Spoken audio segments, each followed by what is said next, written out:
నమస్కారం. Health file కార్యక్రమానికి స్వాగతం. సో ఈరోజు మన టాపిక్ వచ్చేసి నీ. యాక్చువల్గా ఈ మోకాళ్ళు అరుగుదల ఎప్పుడు వస్తుంది, దాన్ని ఎలా కేర్ చేయాలి, ఆ మోకాళ్ళు అరుగుదల కాకుండా ఎలాంటి జాగ్రత్తలు తీసుకోవాలి, ఎప్పుడు నీ రీప్లేస్మెంట్ సర్జరీ చేసుకోవాలి, ఎప్పుడు డాక్టర్ని అప్రోచ్ చేసుకోవాలి, ఇవన్నీ కూడా మనం ఈరోజు శ్రీకర హాస్పిటల్లో ఉన్నాము. మరి శ్రీకర హాస్పిటల్లో ప్రముఖ orthopaedic surgeon doctor Eshwar B Patel garu మనతో ఉన్నారు. వారిని అడిగి మరిన్ని వివరాలు తెలుసుకుందాం. నమస్కారం డాక్టర్ గారు. నమస్తే అండి. డాక్టర్ గారు, ఫస్ట్ మనం మాట్లాడితే నీస్, మోకాళ్ళు యాక్చువల్గా ఎందుకు అరుగుతాయి ఒకటి, ఇంకోటి ఏంటంటే ఈ రోజుల్లో మనం చూస్తున్నాం, ముందైతే మనం చూసింది అయితే 60 ఏళ్ళకో 50 ఏళ్ళకో 70 ఏళ్ళకో నీ రీప్లేస్మెంట్స్ అయ్యేది. కానీ ఇప్పుడు 20s 30sలో మారిపోతుంది నీ రీప్లేస్మెంట్. దానికి కారణాలు ఏంటి? ఇప్పుడు ప్రీవియస్లీ 60 years తర్వాత మోకీళ్ళు ప్రాబ్లమ్స్ వస్తుండే, ఆ మోకాలు అరుగుతలాలు అప్పుడు వస్తుండే. కానీ ఇప్పుడు ఏంటంటే జస్ట్ సమ్వేర్ అరౌండ్ 40 or 35 yearsలోనే నీ పెయిన్స్ వస్తున్నాయి, మోకాలు అరుగుతలాలు ప్రాబ్లమ్స్ వస్తున్నాయి. అవి ఎందుకు వస్తున్నాయంటే బేసిక్ థింగ్ ఈజ్ మన సెడెంటరీ లైఫ్ స్టైల్ వల్ల అండి. ప్రీవియస్లీ మన fathers and their fathers they use to go to farm, long walk చేస్తుండే, అన్ని they use to do all kinds of exercise చేస్తుండే. సో దానివల్ల ఏంటంటే ఆ మజిల్స్కి మంచి పవర్ ఉంటుండే. So because of that power ఆ మజిల్స్ నీ జాయింట్ మీద కొంచెం బరువు తగ్గించేసి ఆ మజిల్స్ మొత్తం యాక్షన్ తీసుకుంటుండే. సో దానివల్ల మోకీళ్ళు అరుగుతలాలు కొంచెం తక్కువ ఉంటుండే. బట్ ఈ కాలంలో ఏంటంటే రైట్ ఫ్రమ్ స్కూలింగ్ ఏమవుతుంది, ఈ మధ్య స్కూల్స్లో పెద్దగా గ్రౌండ్స్ ల్యాకింగ్ ఉన్నాయి, ఎందుకంటే సిటీస్లో ప్లేసెస్ లేవు. అండ్ రైట్ ఫ్రమ్ స్కూలింగ్లో అంత యాక్టివిటీ లెవెల్ లేదు కిడ్స్కి. They are force to study, everything is done. So ఏమవుతుంది, they don't play, they don't go out. So వాళ్ళకి ఆ మస్క్యులర్ ఎనర్జీ ఏది అవసరం ఉంటుందో అది వాళ్ళకి దొరుకుతలేదు.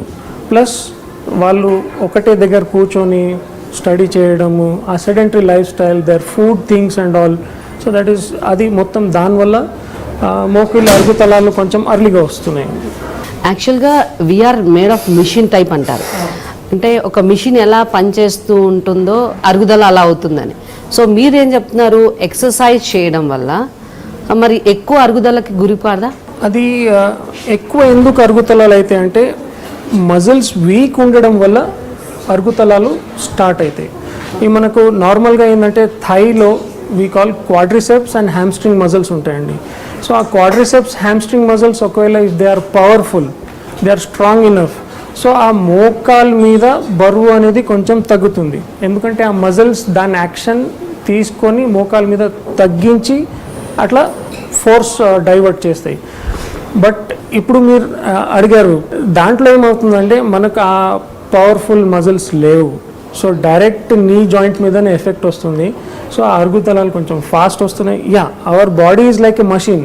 ఆ మషిన్కి ప్లస్ ఉంటుంది, మైనస్ ఉంటుంది, ఆ సర్వీసింగ్ ఉంటుంది, అవి అన్నీ ఉంటాయి. So that has to get serviced regularly. ఎట్లా సర్వీస్ అవుతుందంటే we need to refresh our own self. Exercises ఉంటాయి, యోగా ఉంటుంది అండ్ ఆల్ దోస్ థింగ్స్ అటు అన్నీ చేయాలి. అంటే మీరు చెప్పేది అంటే మజిల్స్ అంటే కండ గట్టి పడితే నీ మీద అంటే మోకాళ్ళ మీద అరుగుదల తగ్గిపోతుంది, అంటే దాని మీద బ్యాలెన్స్ ఇది చేసుకుంటుంది. మెయిన్ ఫ్యాక్టర్ ఏంటంటే age factor is the main thing అండి. ఎందుకంటే ఏజ్ని అయితే మనం స్టాప్ చేయలేము. సో విత్ ఏజ్ మెల్లమెల్లగా the bones become weak, they lose their calcium. So దానివల్ల కూడా the become soft and then ఇవి అన్ని అరుగుదలలోనే స్టార్ట్ అవుతాయి. ఈజ్ ఇట్ కంపల్సరీ దట్ ఏజ్తో పాటు అరుగుదల కంపల్సరీ అవుతుందా? అందరికీ రాదు, but maximum of the population వస్తుంది. సో ఇప్పుడు అది మనకి కొంచెం పెయిన్ అయిపోగానే, కొంచెం మోకాలు నొప్పులు అయిపోగానే will take pain killer and all. So is it good or we should not take? Basic thing ఏంటంటే ఇప్పుడు any kind of pain first you need to consult doctor. One advice for the general public is don't take over the counter drugs. Because అవి ఎట్లా react అవుతాయి మనకు తెలియదు. ఆ pain killer తీసుకుంటారు, pain తగ్గిపోతుంది, they carry on their routine activities. కానీ ఆ పెయిన్ హైడ్ అయిపోతుంది, కంప్లీట్గా క్యూర్ కాదు. బట్ మళ్ళీ అది వచ్చే ఛాన్సెస్ ఉంటాయి. అప్పుడు ఆ డయాగ్నోస్ చేయడము అప్పుడు లేట్ అయిపోతుంది. సో ఇనీషియల్గానే ఇఫ్ డాక్టర్ని కన్సల్ట్ చేస్తే అది బెటర్ ఉంటుందండి. Instead of taking pain killers తీసుకొని, లేదు నేను వెయిట్ చేస్తాను, ఒక 10 days తర్వాత వెళ్తాను, 1 month తర్వాత వెళ్తాను, అట్లా చేయకుండా నొప్పులు వస్తున్నాయి, కన్సల్ట్ చేయండి డాక్టర్ని, because they are available for you. At any age? Yeah, at any age. కొన్ని లెగ్మెంట్ టేర్స్ అవుతూ ఉంటాయి అంటారు. అదేంటి కింద పడగానే లెగ్మెంట్ టేర్ అవుతుందా, లేకపోతే హౌ? అవును, ఇది లిగమెంట్ టేర్ అనేది యంగ్ పీపుల్ స్పోర్ట్స్ యాక్టివిటీస్లో ఎవరైనా ఉంటారో వాళ్ళకి చాలా ఎక్కువ మాటికి లిగమెంట్ టేర్స్ ఉంటాయి. సో లిగమెంట్ అనేది ఆ 2 బోన్స్ని కనెక్టింగ్ స్ట్రక్చర్స్ అనమాట.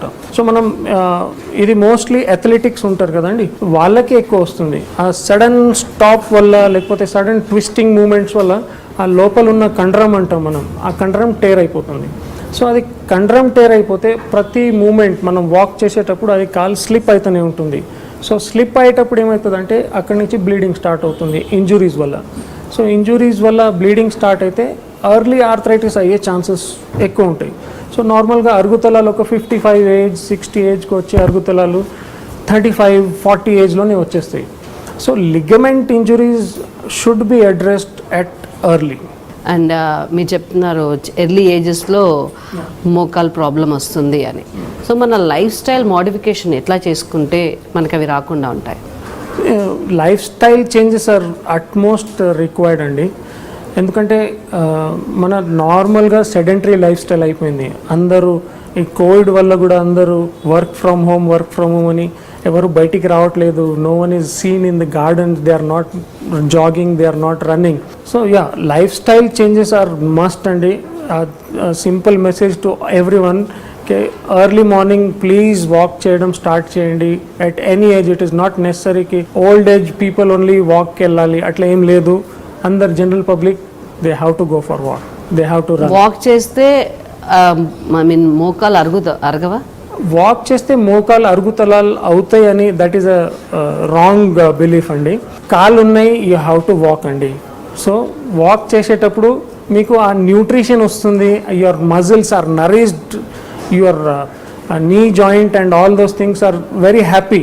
But at certain point of age అప్పుడు కొంచెం మనం we have to take care of all those. So ఇనీషియల్గా అయితే you have to walk. And so when we should go for the surgery, and as soon as the patient come to you, you will suggest for the surgery or you will take the treatment? How it goes? no, normally what happens is we evaluate the patient completely. So we see how his knee condition is at that point of time, and we evaluate how painful it is, how his daily activities are going on, how long he can walk, all these things avi anni chusi evaluate chesi then we suggest him. If he is fine, he is able to do his carrying out his daily activities is fine, we put him on some medication avi ichesi physiotherapy start చేసేసి కొంచెం life style modify చేసేసి అవి చేస్తే he will feel little relieved అండి. But yeah, కొంతమంది ఉంటారు చాలా deformities ఉంటాయి, వాళ్ళు అసలు నడవాలంటే ఒక 2 steps or 5 steps వేయాలన్నా కూడా బాగా పెయిన్ ఉంటుంది. Then yeah, we advise them to get operated because it gives him a pain free life అండి. సో ఇప్పటి వరకు మీరు చెప్పారు ఈశ్వర్ పటేల్ గారు కి నీ రీప్లేస్మెంట్ ఎప్పుడు చేసుకోవాలంటే మీ దగ్గరికి వచ్చినప్పుడు you won't directly do surgery, you will put them into medication according to his stage. So మీ దగ్గరకు వచ్చే పేషెంట్స్ ఏ స్టేజ్లో వస్తున్నారు? ఇది మంచి క్వశ్చన్ అండి. మన ఇండియాలో చాలామంది ఎట్లా ఉంటారంటే ఇప్పుడు ఓకే ఉంది కదా తర్వాత వెళ్దాం డాక్టర్ దగ్గరికి. సో ఆ స్టేజ్ ఇనిషియల్ స్టేజెస్లో అయితే రారు. సో ఏ స్టేజ్లో వస్తారంటే బాగా డిఫార్మ్డ్ అయ్యి నీస్ చాలా డీవియేషన్ అయ్యి అసలు దే కాంట్ వాక్, జస్ట్ ఒక 10 steps వేయాలంటే కూడా బాగా పెయిన్ఫుల్ ఉంటుంది. ఆ స్టేజెస్లో వస్తారు చాలామంది. సో ఆ స్టేజెస్లో వచ్చే వాళ్ళకి we thoroughly evaluate them and we ask them to go for a surgery so that they can have a good happy future life. So from what age till what age we can do the knee replacement? See, basically knee replacement is for the deformed knees. It can be done from somewhere around 55 to 75 age, and tarvata after 75 depends on their body condition, how their heart and how their body react to that anesthesia, and then later on post surgery physiotherapy ఉంటుంది. అది ఎట్లా మంచిగా తీసుకోగలుగుతున్నారు దాని ప్రకారంగా we can go ahead for the surgery. And coming to the surgeries, ఎన్నో అంటే oxygen అంటారు, దాంట్లో రీప్లేస్మెంట్ చేస్తూ ఉంటారు. So what is the again దాన్ని రీప్లేస్ చేయడానికి ఇంకా కొత్తగా ఏమొచ్చాయి? అండ్ ఇంకోటి ఆర్థోస్కోపిక్ కూడా ఉంటుంది. సో లేటెస్ట్ అయితే that is the Oxinium thing అండి. So Oxinium is the top most thing right now. It gives life about 25 years, 25 to 30 years.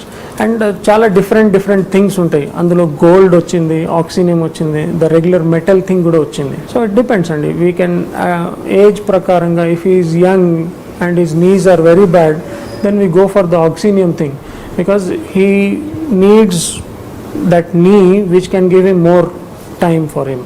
And కొత్తగా రోబోటిక్ సర్జరీ అంటారు. మరి కొత్తగా లేటెస్ట్ టెక్నాలజీ ఏం డెవలప్ అయింది నీ రిప్లేస్మెంట్? ఇప్పుడైతే robotics ఉందండి. We perform robotic surgeries also. ఆ రోబోటిక్స్ ఏంటంటే when we do that robotic surgeries, it gives us the accurate thing which what we have to do. So it will show us that no you have to cut only this much, you can't go more than that. So it completely depends on how much the bone we want to cut and how much the balancing thing is there and all those things. So that thing is the best thing on robotics. So I listen sir, nowadays the surgeries has become so easy and after surgery they are going for walk for same day. Yeah. How it possible? So that is what is the magic andi. So that is the anesthesia team which is there with us. That is it is like a day care thing andi. Now previously knee replacement cheste they used to think a lot, avunu inta pain untundi anta pain untundi, post surgery etla untundi ani. But ippudu etla anta ledu. There is something called epidural kuda undi. Epidural tho paata pain kill అయిపోతుంది. And on the same day when the effect weans off, we make them walk and they are very happy. So it will be like that there will be gap for one knee to other knee for the surgeries, or the same day they can do? A little risky to do the both knees on the same day. We can give time for at least 2 days, then after 2 days we can perform the other knee because there will be a lot of stress on the body also. So it happened some cases like that for the where they did 2 knees at a time? Yeah, we do 2 knees at a stretch, but considering the patient's health also. So if his heart is good and we get a good clearance from the pulmonology side also, all these people they give assurance that yeah, he can undergo surgery for both knees, then we can go ahead. Doctor గారు మీరు చెప్తున్నారు కి నీ replacements అని మాట్లాడుతున్నాం, technology పెరుగుతూ ఉంది. So మనం ఫస్ట్ మేము విన్నప్పుడైతే రోబోటిక్ ఉంది, దాని తర్వాత కాదు స్పీడ్ రికవరీ అని అనెస్థేషియాతో స్పీడ్ రికవరీ చేశారు. దాని తర్వాత ఇప్పుడు కీ హోల్ కూడా వింటున్నాం. దానివల్ల బెనిఫిట్ ఏంటి పేషెంట్కి కానీ డాక్టర్కి కానీ? కీ హోల్ సర్జరీస్తో ఏమవుతుందంటే ద డ్యూరేషన్ ఆఫ్ సర్జరీ తగ్గుతుంది. ఇంకా ఆ స్కార్ అంటాం మనం, ఆ కట్ చేసేది జస్ట్ ఆ బటన్ లాగా ఉంటుంది, స్మాల్ థింగ్. సో అది పెయిన్లెస్ ఉంటుంది పోస్ట్ సర్జరీ అండ్ రికవరీ చాలా ఫాస్ట్ ఉంటుంది. సో ఇవి కీ హోల్ సర్జరీస్ ఎందుకు చేస్తారు అంటే these ligament things, the cruciate ligaments are అవి 2 బోన్స్ మధ్యలో ఉన్న లిగమెంట్స్ అంటాం. సో అవి టేర్ అయినప్పుడు we do this keyhole surgeries. So they have fast and speedy recovery. Not for knee replacement? No no no no. So ఇంకొకటి question ఉంది sir, అంటే obese ఉండడం వల్ల కూడా మన మోకాలు తొందరగా అరిగిపోతాయా? అవునండి. Obesity is one of the main reason for O N E, that is osteoarthritis of the knee or మోకీలు అరుగుతలాలు. మెయిన్ రీజన్ ఈజ్ ఒబేసిటీ అండి. సో ఆ మెయిన్ వెయిట్ ఎట్లా పడుతుందంటే మన inner side of the knees మీద వెయిట్ పడుతుంది. సో ఒబేసిటీలో you need to carry your lot of weight and it falls on the inside of their knees. So those అవి కొంచెం తొందరగానే అరిగిపోతాయి. సో వాళ్ళకి సర్జరీ చేయడమే కష్టం కాదు, పోస్ట్ ఆప్ కూడా కష్టం అవుతుంది, but it is done and results are good. ఒక డాక్టర్ ఏమో మెట్లు ఎక్కండి దిగండి ఇస్ గుడ్ ఫర్ హెల్త్ అంటారు, ఒక డాక్టర్ ఏమో లిఫ్ట్ వాడండి మోకాళ్ళు అరుగుతాయి ఎక్కడం దిగడం వల్ల అంటారు. So which is right?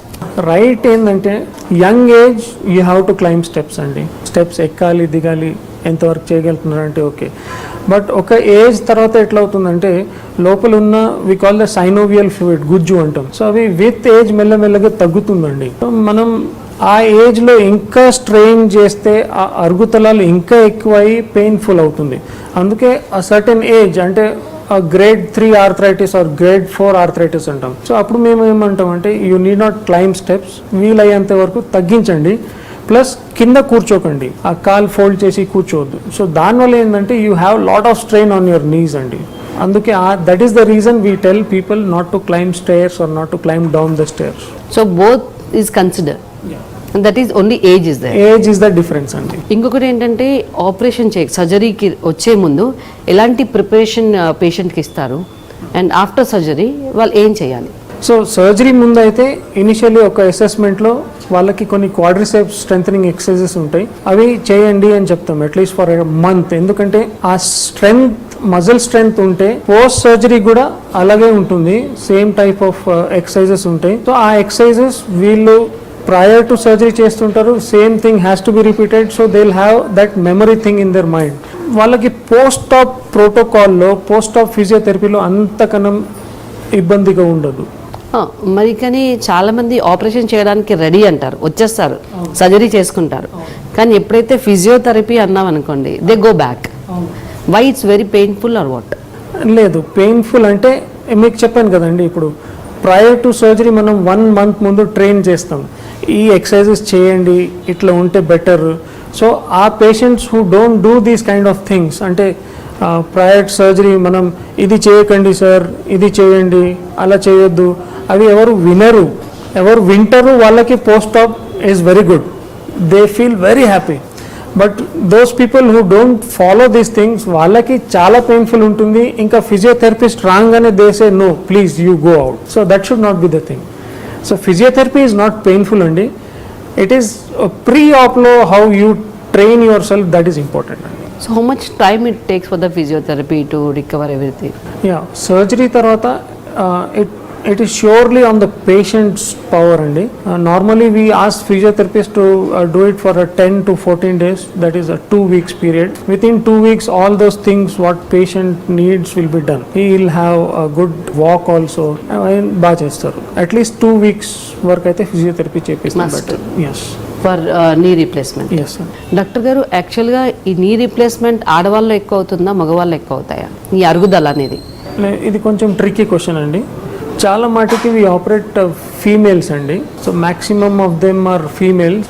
Don't know why, but what I personally feel is, ఎందుకంటే వాళ్ళు ఇంట్లో కింద కూర్చొని పనులు చేయడం ఎక్కువ ఉంటాయి. సో అవి అన్నీ ఉండొచ్చు. They are the reasons why females are most common or patients for the knee replacement. So what you say is we should not sit down? At certain point of time, అంటే ఒక age తర్వాత it is better you avoid sitting down.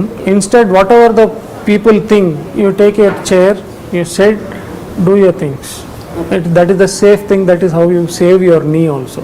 And commonly, if the knees are not pain also, we should do a simple exercises for the knee. If your knee doesn't pain, it doesn't mean that you need not do any kind of exercises. No, that is the wrong thing. Knee pain unna lekunna manam knee exercises cheyali. Quadriceps muscles untai, quadriceps muscle strengthening, hamstring muscle strengthening exercises chesthe it is best andi. Because manak future we don't know how it is. To prevent those things right from now, we have to start working. మీరు చెప్పారు కదా ఫ్యూచర్లో key hole వచ్చేస్తుందని. It will be very easy So for if the it is like patient. that, if it is like that, it will be easy for patients also and for the doctors also. So both will be benefited. And doctor గారు, before when you are studying as a doctor, అప్పుడు rate ఎలా ఉంది knee రీప్లేస్మెంట్కి, ఇప్పుడు rates ఎలా ఉన్నాయి? Rates means what's increase of the patients ఎలా ఉంది, అండ్ అప్పుడు టెక్నాలజీకి ఇప్పుడు టెక్నాలజీకి మార్పు ఏంటి? Yeah, అప్పుడు అయితే there are less అండి. Now patient has load is more, and technology wise, so now it is a beautiful, there is lot very good technologies. Previously we were worried about that infections and all, infections, loosening ఎట్లా ఉంటుంది, that ఎట్లా కూర్చుంటుంది, implant ఎట్లా కూర్చుంటుందని. But right now after lot of surgeries and all and with technology it is become easy job అండి. So ఆ complication rates, ఆ infections, ఆ ఏసెప్టిక్ లూజనింగ్స్ అండ్ అవి అన్నీ బాగా తగ్గినాయండి. అండ్ ఇంకోటి ఆపరేషన్ థియేటర్స్ కూడా చాలా, అంటే అప్పుడు ఉన్న ఆపరేషన్ థియేటర్కి ఇప్పుడున్న ఆపరేషన్ థియేటర్ కూడా చాలా డిఫరెన్స్ ఉంది. ఇప్పుడు ఒక knee replacement it is not only doctor గురించి, ఇట్ ఈస్ అ కాంబినేషన్ అండి. డాక్టర్ ఫ్యాక్టర్స్ ఉంటాయి, పేషెంట్ ఫ్యాక్టర్స్ ఉంటాయి, ఇంకా సరౌండింగ్ ఫ్యాక్టర్స్ కూడా ఉంటాయి. అప్పట్లో there are no laminar flow OTs, but now because of this laminar flow OTs that rates have come down.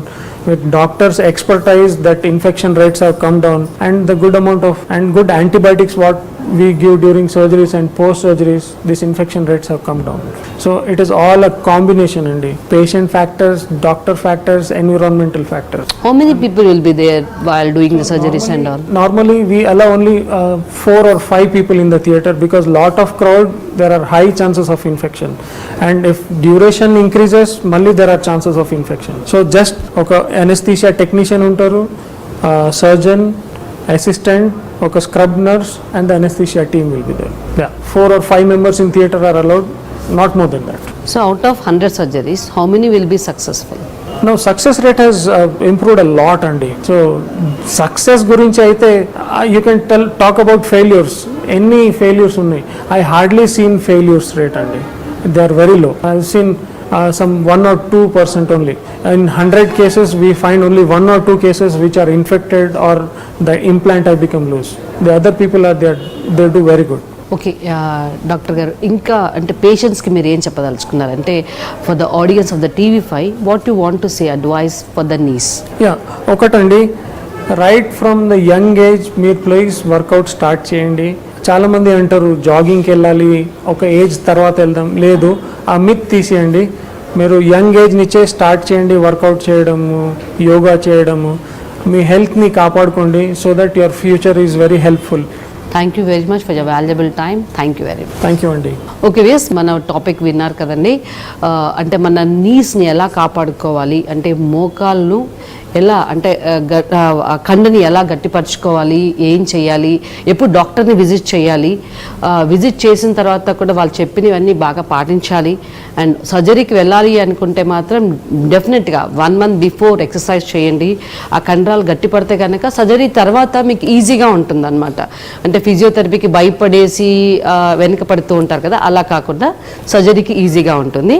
So మీకు ఏదైనా మోకాళ్ళ నొప్పులు రాకుండా అంటే కంపల్సరీ జాగింగ్ చేయండి, వాకింగ్ చేయండి. It's no age limit. So start from the childhood till 70, 80, 90 when we are. So ఇంకా ఏదన్నా మీకు నీ రీప్లేస్మెంట్ సర్జరీస్ కావాలంటే డెఫినెట్గా శ్రీకర్ హాస్పిటల్కి విజిట్ చేయండి. సో ఇది వాటి హెల్త్ ఫైల్. నమస్తే.